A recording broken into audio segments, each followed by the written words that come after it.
வணக்கம் நண்பர்களே, நான் உங்க சாண்டோ. இந்த வீடியோல நான் உங்ககிட்ட எதை பத்தி பேச போறேன் அப்படின்னு பாத்தீங்கன்னா, ஒரு ரிலேஷன்ஷிப்ல பசங்க பொண்ணுங்க கிட்ட பண்ற மிஸ்டேக்ஸ்லாம் என்னென்ன அப்படின்றத பத்தி தான் இந்த வீடியோல நான் பேச போறேன். Taking her for granted. நீங்க லவ் பண்ற ஒரு பொண்ணை டேக் ஃபார் கிராண்டட் அப்படின்ற மாதிரி நீங்க எடுத்துக்க கூடாது. அவங்க கிட்ட நீங்க ரொம்ப அட்வான்டேஜ் எடுத்துக்கிட்டு அவங்கள உங்க இஷ்டத்துக்கு நீங்க அவங்கள கண்ட்ரோல் பண்ணணும்னு நினைச்சீங்க அப்படின்னா அது நடக்கவே நடக்காது. இந்த மாதிரி நீங்க பிஹேவ் பண்ணும்போது அந்த பொண்ணுக்கு உங்ககிட்ட இருந்து பிச்சுக்கிட்டு போகணும் தான் தோணும். மீனிங் உங்ககிட்ட பிரேக்கப் பண்ணிட்டு இந்த ரிலேஷன்ஷிப்ல இருந்து எக்ஸிட் ஆகணும் தான் தோணும். அந்த நிலைமைக்கு நீங்களே உங்க ரிலேஷன்ஷிப்பை கொண்டு போயிடாதீங்க. Being emotionally unavailable. நீங்க ஒரு பார்ட்னர், ஒரு லவர் அப்படின்றதுனால உங்க பார்ட்னருக்கு நீங்க இமோஷனலி அவைலபிளா இருக்கணும். அப்படி இருந்தாதான் உங்க ரிலேஷன்ஷிப் லாங் டேர்ம் வரைக்கும் இருக்கும். இல்லைன்னா அது உங்க ரிலேஷன்ஷிப்ல நிறைய ப்ராப்ளம்ஸும் கொண்டு வந்து கொடுக்கும். உங்க பார்ட்னருக்கு நீங்க இமோஷனல் சப்போர்ட் கொடுக்கல அப்படின்னா யாரு கொடுக்குறாங்களோ அவங்க கிட்ட போயிடுவாங்க. அதை நல்லா புரிஞ்சுக்கோங்க. ஸோ ஒரு ரிலேஷன்ஷிப்ல இமோஷனல் சப்போர்ட் அப்படின்றது ரொம்பவே முக்கியம். Ignoring small things that matter. லவ்ல பாத்தீங்கன்னா பொதுவா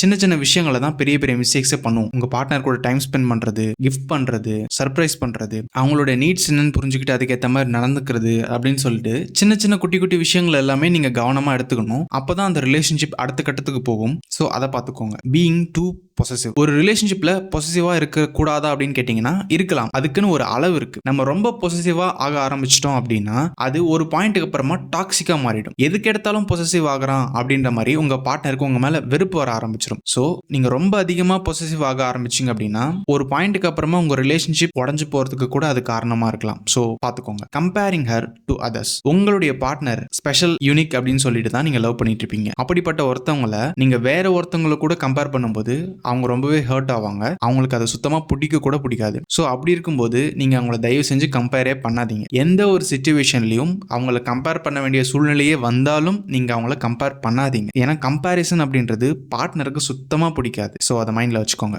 not supporting her dreams and goals. உங்க பார்ட்னருக்குன்னு ஒரு ட்ரீம்ஸ் இருக்கும். அவங்களுக்குன்னு ஒரு லைஃப்ல ஏதாச்சும் சாதிக்கணும் அப்படின்னு சொல்லிட்டு இருக்கும். அதை என்கரேஜ் பண்ணுங்க. அதுக்கு அப்ரிஷியேட் பண்ணுங்க. ஏன்னா சப்போர்ட்டிங்கான ஒரு பார்ட்னர் ஒருத்தங்க கூட இருக்கும்போது எதையுமே சாதிக்க முடியும் அப்படின்ற ஒரு தைரியமும் தன்னம்பிக்கையும் அவங்களுக்கு ஆட்டோமேட்டிக்கா வந்துடும். ஸோ அந்த மாதிரி நீங்க நடந்துக்கணும். அதுதான் நான் சொல்ல வரேன். நாட் அக்செப்டிங் மிஸ்டேக்ஸ் நீங்க தான் பண்ணிருக்கீங்க அப்படின்னு சொல்லிட்டு உங்க உள் மனசு சொல்லிச்சு அப்படின்னா அதை அக்செப்ட் பண்ணிக்கோங்க. சாரி சொல்றதுக்கு என்னைக்குமே யோசிக்காதீங்க. நீங்க சொல்ற ஒரு சாரி உங்க ரிலேஷன்ஷிப்பை சேவ் பண்ணும் அப்படின்றத நீங்க முதல்ல புரிஞ்சுக்கணும். ஸோ சாரி சொல்றதுக்கெல்லாம் ஈகோ பார்க்காம சாரி சொல்லி முடிஞ்ச வரைக்கும் ரிலேஷன்ஷிப்பை சேவ் பண்றதுக்கு முயற்சி பண்ணுங்க. Being overly desperate. ரொம்ப நீடியா உங்க பார்ட்னர் கிட்ட பிஹேவ் பண்ணாதீங்க. அவங்க தான் எனக்கு உலகம், அவங்கள விட்டா எனக்கு வேற வாழ்க்கையே இல்லை அப்படின்ற மாதிரி எந்நேரமும் உங்க பார்ட்னர் கூடயே டைம் ஸ்பெண்ட் பண்ணணும் அப்படின்லாம் இருக்காதீங்க. உங்களுக்குன்னு ஒரு லைஃப் இருக்கும். உங்களுக்குன்னு சில கோல்ஸ் இருக்கும். நீங்க உங்களுடைய பாத்துல போறது போய்கிட்டே இருங்க. நீங்க உங்களை டெவலப் பண்றது டெவலப் பண்ணிக்கிட்டே இருங்க. லைஃப்ல அடுத்த கட்டத்துக்கு போறதுக்கு என்ன பண்ணணுமோ அதை பண்ணிக்கிட்டே இருங்க. நீங்க அவங்களையே சுத்திக்கிட்டு இருந்தீங்க அப்படின்னா ஒரு பாயிண்ட்ல அவங்களுக்கு நீங்க ரொம்ப போரிங்கான ஒரு பர்சனா தெரிய ஆரம்பிச்சிருவீங்க. லவ்ல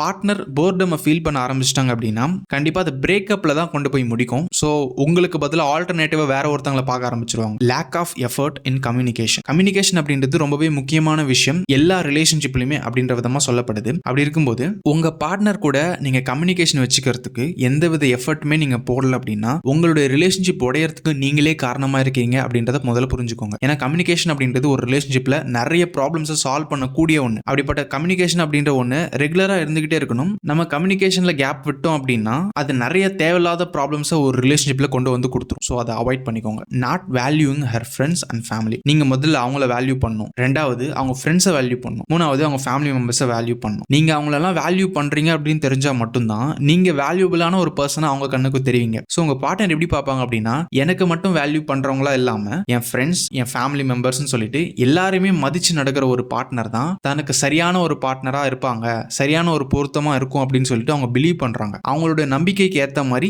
நீங்க நடந்துக்கணும். இந்த மிஸ்டேக்ஸ்லாம் அவாய்ட் பண்ணிக்கிட்டீங்க அப்படின்னா முடிஞ்ச வரைக்கும் லவ்ல இருந்து அது லவ் மேரேஜா மாறும். உங்களுக்கு லவ் மேரேஜ் தான் இம்பார்ட்டன்ட் அப்படின்னா உங்க ரிலேஷன்ஷிப்பை சேவ் பண்றதுக்கு இப்ப நான் சொன்ன இந்த 10 விஷயத்தையுமே அவாய்ட் பண்ணிக்கோங்க. ஸோ நான் சொன்னது உங்களுக்கு ரொம்பவே ஹெல்ப்ஃபுல்லா இருக்கும்னு சொல்லிட்டு நான் நம்புறேன். இதே போல வேல்யூபிளான கண்டென்ட்டோட வேற ஒரு வீடியோல உங்களை மீட் பண்றேன். அது வரைக்கும் நான் உங்க சாண்டோ. பாய்.